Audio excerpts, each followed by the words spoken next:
Welcome back to Careful Boys, everybody. It is another episode of Hot Seat where we have the hottest seat and the hottest questions. Today, our lovely guest is Big Herc. Hey. Woo! And to set it off, we're gonna have Bart do the coldest of the cold. So, It's gonna be that cold, dude. what's your favorite brand of lotion? Palmer's Cocoa Butter.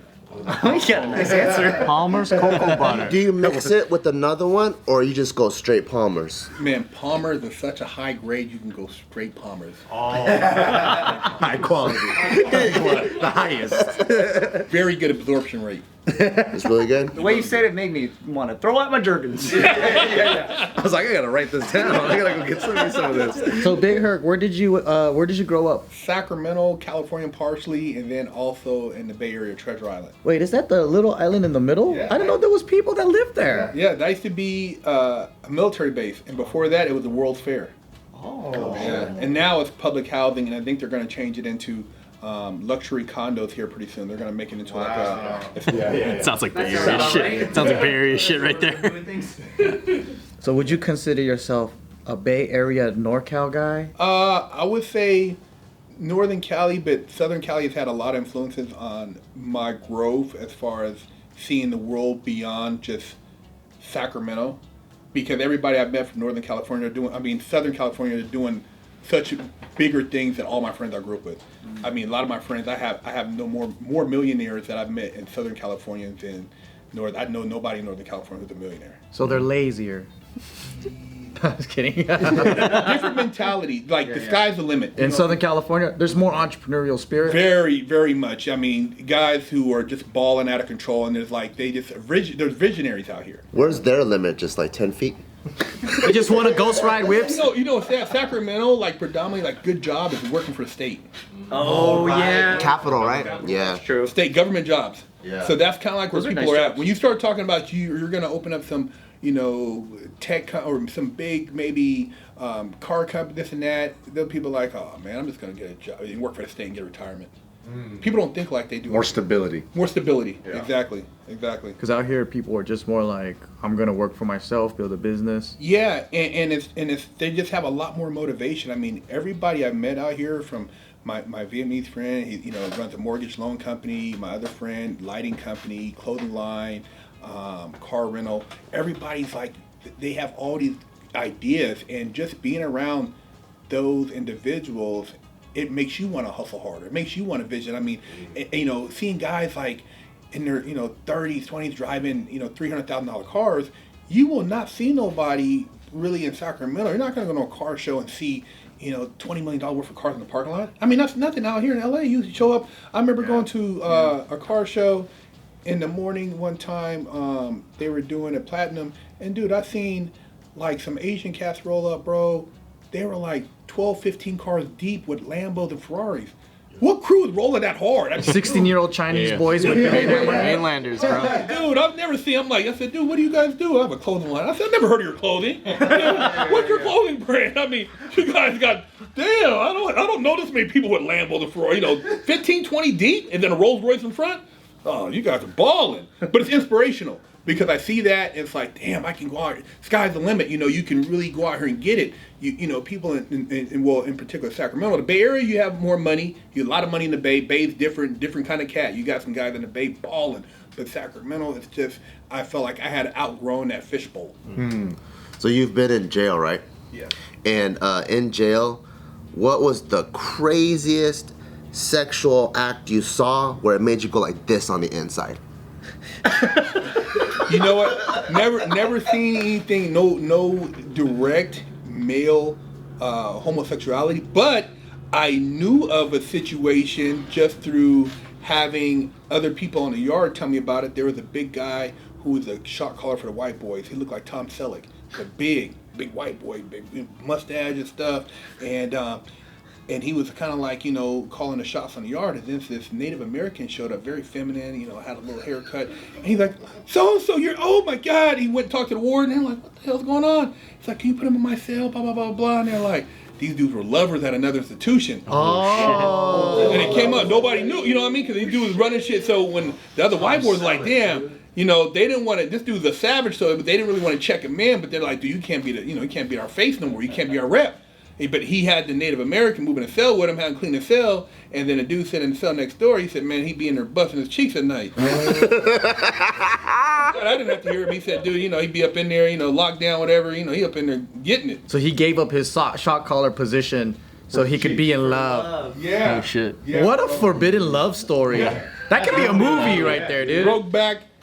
Jail cell? Jail cell. And it's like I said, this guy, he was one of the big dudes on the yard, man, and he gave it up all in the name of love. What are the main like white gangs? Are they like more bikers or like skinheads or?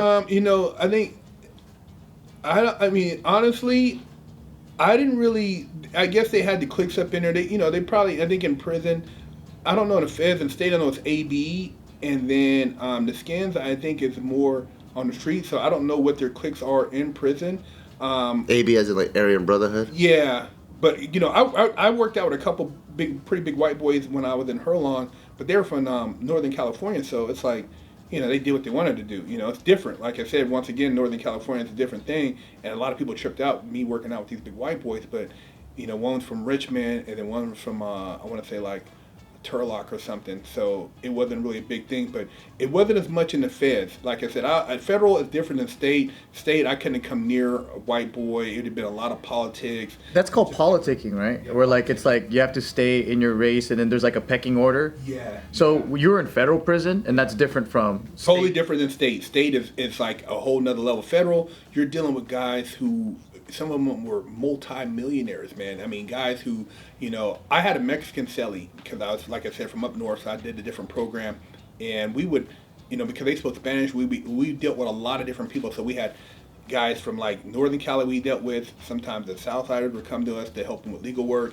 Paisas are people from Mexico, and some of these guys, they might look like they're from Mexico, but these are balling over there. This dude might have been running keys for the cartel. You never know. He's working in the kitchen, stealing chicken and shit. And, stealing chicken. This guy on the street is a millionaire. Yeah. But that's his hustle in there, and nobody wants another guy to know how valuable he is. I helped the guy in there one time with a traffic ticket, and I looked at the ticket. I said, "Damn, Lamborghini Diablo." I'm like, damn, I was buying, I've been buying steak from this dude stealing in the kitchen. So next time I seen him, I'm like, dude, yeah, man. He said, "Oh man, don't tell nobody. He said, "I don't want these dudes to know that I, had it like that." So he's playing the gang role, but he didn't want nobody to know that he was pushing a Lambo, had a, Harley truck, and he was balling on the street because then they'll try to get something from him. So, a lot of people dumb themselves down purposely. Yeah. They don't want people, tapping in and knowing that, what kind of connect you have. Oh, this dude was a millionaire on the street and he's acting like he's broken here. Yeah. So I know you answered this question so many times because I've seen so many people ask you this, but is prison rape a thing? I didn't see it, but it does happen.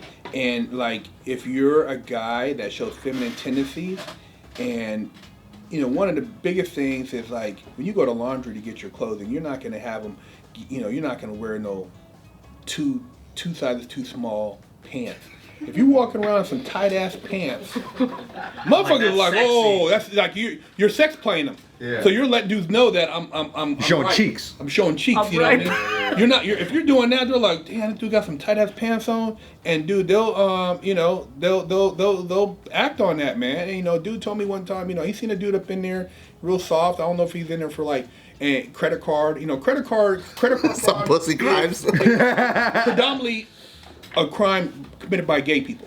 Not stereotyping, but it is. So they'll assume if you're very articulate, you carry yourself a certain way, you did a credit card crime, that's a non-violent, high-level crime, but it's like fraud and stuff like that. Maybe you were gay. So those guys, they have a tendency to think, oh, if this guy did that, maybe he's soft. I can play him. But my guy was telling me at another institution he was at, they seen a guy walk around tight pants, and they see that for a little while. They'll have a couple guys, and they'll like gang up. And he said they ganged up on a dude at one of the USPs, and they put a knife on him and they poked him enough to where they made him kind of hurt, and they went in there and raped him, man. And that's what some of these dudes do. But those are like Rat Pack dudes, and those are predators. And I don't know what particular demographic these guys were from, but he said that it was brothers on brothers, and they got one dude in there, and they these dudes raped another dude.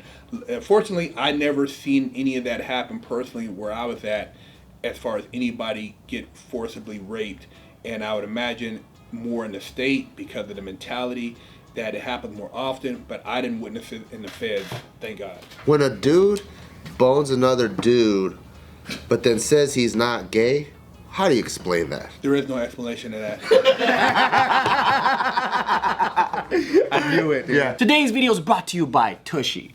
Okay, so I just moved into my new place in Las Vegas. Shout outs for Tushy for giving me my very own bidet. And you know, I put off installing it for quite some time because, you know, when you're moving, you have a lot of things in boxes. But what I realized is I was using a ton of toilet paper. Like, I don't use this much toilet paper. What the hell is happening? And what I found out is because Tushy is so eco-friendly, you know, when you use the bidet to wash your booty hole, you just have to pat it dry with tissue, and you don't even have to keep wiping and wiping and wiping and using the whole dang roll. And so I didn't realize how much money I was saving. It was pretty crazy. What I found out is I'm very lazy because all of this installs in 8 minutes. I could have got this done real quick. I did it before. I don't know, it's been so long that I forgot to do it. But if you start using this, you save about 80% of your tissue paper use, okay? That's a lot. If you're going to get rolls and rolls and rolls, like, man, you're shaving down that cost to like very little money. And you know that this is a good thing because I've been using it for at least 5 years now, and I brought it from my LA house all the way to my Vegas house. And Tushy has now cleaned over 1 million happy bums. So I want all of our listeners to have clean bums. Visit hellotushy.com/offtherecord to get 10% off and free shipping right now. Tag us and at hellotushy on social media so we could celebrate your clean butt with you. That's hellotushy.com/offtherecord for 10% off. There's no somebody say prison gay or something like that, or I've never seen that because I know guys who are doing like life for 30 years and they never you know, put off like they were gonna fuck a guy to kind of pass their time, or because they can control a sexual urge. Your sexual urge, man, if you're a human being, you can control that. Yeah. That's like walking around down the street and you're and you can't control it. I can't control it.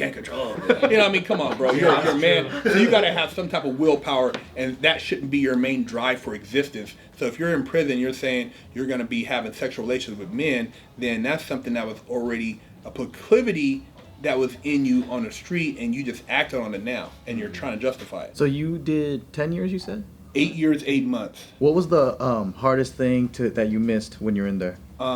Being around women, like the free will of being around women, and then probably like good people, conversation, because the energy in there, and you know, people think, oh, the physical part. Well, when you start listening and you start realizing the conversation and who you're talking to, you realize like, man, I'm not like these people, you know, and I'm not trying to sound like, oh, I'm all that, but I just knew that I had not really paid attention to my value system and what I really considered things I looked up to in life compared to other people. When I started listening to other people talk and how they carried on and what they glorified, it wasn't me, you know. And that was the hardest part. But you have to kind of pretend to a degree because you want to seem like you're too better, because you feel like you're better, and then we're, you know, oh, you're better than us, and we're going to take you out. You know, so a lot of guys had that sense too, where they think, oh man, you don't hang out with us, what makes you any better than us? You're in here with us, so why don't you do time like we're doing time? And so you have people like that who are hating on you because you are doing things to better yourself. You know how you're like trying to pursue a spirituality a little bit more by reading books and stuff? You ever like look in other cells and see people doing yoga and stuff? Never seen anybody doing yoga, but I have guys that I socialized with that we learned to meditate. Like I was able to have a out of body experience in there. That's where I learned deep meditation, how to like quiet the thoughts in my head and to tune in with just like nothingness, to kind of leave my body in like almost like an astrophysical sense. Imagine if you get charged with escaping because of that. Big Herc, he's not even here. Tell the Lord! Bring him back! He escaped. Get back in there. Get back in. He's across the street at the McDonald's going, Feels good to be free. So you were talking about earlier, you didn't mess with a lot of people because you were like, I'm trying to stay away from trouble. Yeah. How would you do that day to day? Because I imagine it's so hard to like you're rubbing elbows with these dudes all the time. How would you stay away from that? I try to have a program where I got up and I kind of went and did like my little routine where I went and worked out in the mornings and kind of did my exercising and stuff. And then I had a guy I worked out with, my male mentor, the brother. I would work with him, and then after lunch, I'd come back, and then the white mentor, I would work with him on law, studying the law, helping people, and that would keep me going. And then maybe sometimes in the evening, I would go and walk the track for an hour or so just to kind of clear my mind. So I had a program. I didn't really give myself any free time. See, when you have too much free time and you're just hanging out and you got guys, you want to sit down and they start to say, hey, come on, come talk to me. And then that's how you get caught up. And the thing is, I always call it the tar baby, where once you start hanging out with something and you get some tar in your hands, it's hard to get it off because now you've done opened that door. And then when you try to close it, they're like, oh, man, why don't you come hang out? You were kicking with us the other day, and it's like, oh, now you're too good, blah, blah, blah. Now they start hating on you like, oh, he's in the law, he's hanging out with that dude, he thinks he's better than us. See, man, blah, blah, blah. And so they start creating this whole story in their mind on why they don't want to like you no more. But if you never open that door, you don't have to worry about that. So you got to be cautious of that when you start letting people into your circle, especially when you're trying to do certain things and it doesn't align with these other people's agendas. So I always try to keep it to a minimal. And on top of that, because I was in a law library and doing things of that nature, it kind of made myself a commodity because I could help people. I could type. I could help people look up stuff. A lot of these guys aren't very educated book-wise. So I knew how to apply a lot of that stuff. So that was like my angle, and my whole hustle in prison was helping people with the law. What was it like getting out? Because you did 8 years, you said? Yeah. Yeah. So was it weird to kind of see from where you went in, like the world after you got out is like kind of changed? Well, to be honest with you, because the whole time I was in there, I didn't want to become institutionalized. So I always said in my mind, I'm just passing through. So I would fantasize about, okay, what if they call me to R&D today? Or I was always filing something in prison to try to get out early. So I'm like, man, they call me next week. I'd be in the Hemmings. I'm gonna buy this car. I'm gonna go over here. I'm gonna move over here to Culver. Or I'm gonna move to Marina Del Rey. Get this beach, this apartment by the beach. So I was always creating these fantasies in my mind. So I never was really in prison. I was there being detained, but I was never called myself an inmate or a convict. So it was crazy. The day I got out, it was almost like I had been in almost like a chamber, like a time chamber. It's almost like that movie with Demolition Man, where I got out like, wow, because I never programmed the prison. Yeah. You know, I never adapted. Now, I used to have nightmares because I'm like, man, I'm still in prison. I don't know, I can't figure out how to get out. But mentally, I never considered myself institutionalized or in prison. So when I got out, the transition was just a matter of me instantly hustling. Like I always said, like, I'm gonna get out here. I'm not gonna get a job. I'm gonna figure out a way to, become a producer. I'm gonna produce. Do my book. I wrote 3 books in prison. I worked on different movie ideas. So that was my whole goal, and I never deviated from that. So the transition was easier for me than some people, because I've seen some people in the halfway house, and they got out, and you see them, they're walking around, they're going to the career center, and they're just like, dude, you can see they're defeated. They might even want to go back in, huh? Because they're so used to it. They're already programmed, and because they have the only thing saving a lot of those guys is their baby mama or maybe their mom or somebody. See, for myself, I didn't go back to anybody. I came back out to LA, but I didn't fall into anybody really helping me. I just created my own stuff. So I didn't have any visits or anything. So my mentality was, I'm going to show people that I'm not a piece of shit, that I made bad choices, but I'm better than this. And when I bounce back, I'm going to show people that I'm the truth.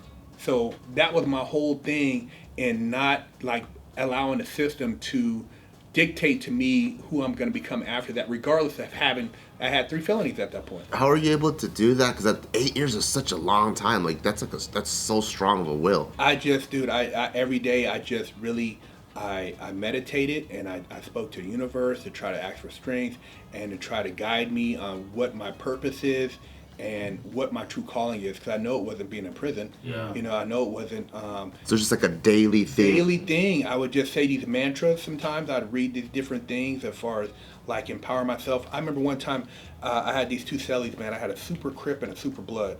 And they would just tell stories about this robbery, mayhem, just doing stuff. And I'm like, dang, God, what is this? What is this supposed to mean? What's this lesson? Yeah. Just negative. And you can see them you'd be laying there and I'm reading my book, and it was a 3-man cell, and they'd be looking at me like, that motherfucker think he, reading a book. Who the fuck do you think he is? You know, see, I can feel it, the tension. And, you know, I always felt like at some point, I thought I was going to have to do something like they're going to try to stab me. I have to stab this dude. Just because you're reading a book? Just because I'm not engaging. I'm not talking. I'm not buying into It makes them insecure. Yeah, I think I'm better because I'm not doing the same thing they're doing, which that's what these guys are already, they're like, it's almost like demons, you know, and I'm trying to fight the demons. I'm trying to stay strong, but this is a challenge, almost a spiritual battle. Prison is a spiritual thing too, because a lot of energy wars going on, people trying to pull you, dark side. So if I started doing it, so my thing is, how I got to prison was because I kept entertaining these negative thoughts, these negative vibrations. So in order to reverse that, when I was laying on the beach, I said, I gotta stop. I stopped right there. And it's like, you know, you ever seen that big blade spinning and you throw something in there to shred it? I had to stop that with so much centrifugal force, and to reverse it, to get it going where it created momentum, I had to practice that daily. And so I could never let myself fall back into telling war stories or glorizing crime or entertaining violence. I had to work hard to not even, I don't want to talk about that stuff. So that's what got me there. Because there's a lot of talk about, like, are prisons really rehabilitative or anything like that? Do you have a, I guess, like a thing that you feel like would help other people, or do you have, not that you would have an answer, but like, is there something that you feel might help other people like find that place, or is that just a very personal journey that they all have to go through? It's a personal journey, but before you even go to prison, you need to, it's putting yourself around an environment that's conducive for you to grow as a being, not only materially, which everybody's caught up on material, the watch, the car, the girl. I'm talking about as a spiritual person to find purpose and meaning. Just because you have a lot of money doesn't mean you have purpose and meaning. You have a lot of money, but if you acquire it through ill-gotten means, then the energy with that is death.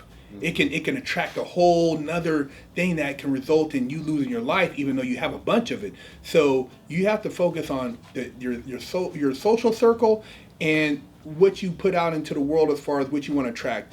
I was in just a bad social circle.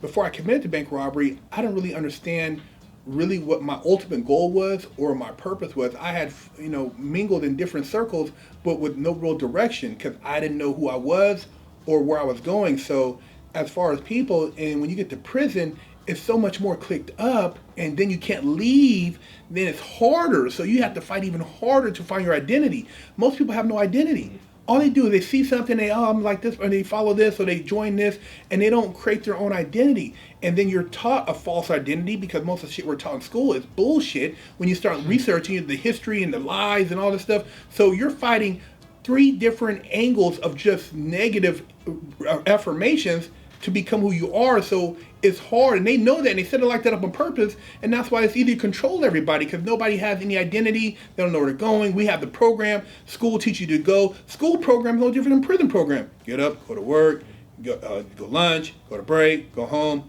sleep, retire. You know, it's the same shit. Go to school, graduate, get a job, work 30 years, retire, die. Same shit. Where's the breakup? Where is your identity at? You went to a job, but you might have been the greatest violinist that ever lived. You might have been one of the most inventive, minds we've had, but because you didn't never get a chance to find who you are, you never got to explore that side of yourself, which you left humanity avoiding humanity. You were here for a purpose, and I used to sit around like, my purpose has got to be greater than sitting in the cell. Yeah. This is crazy. I walked the yard, I'm like, damn, man, this is crazy. And some dudes in there, they're just oblivious.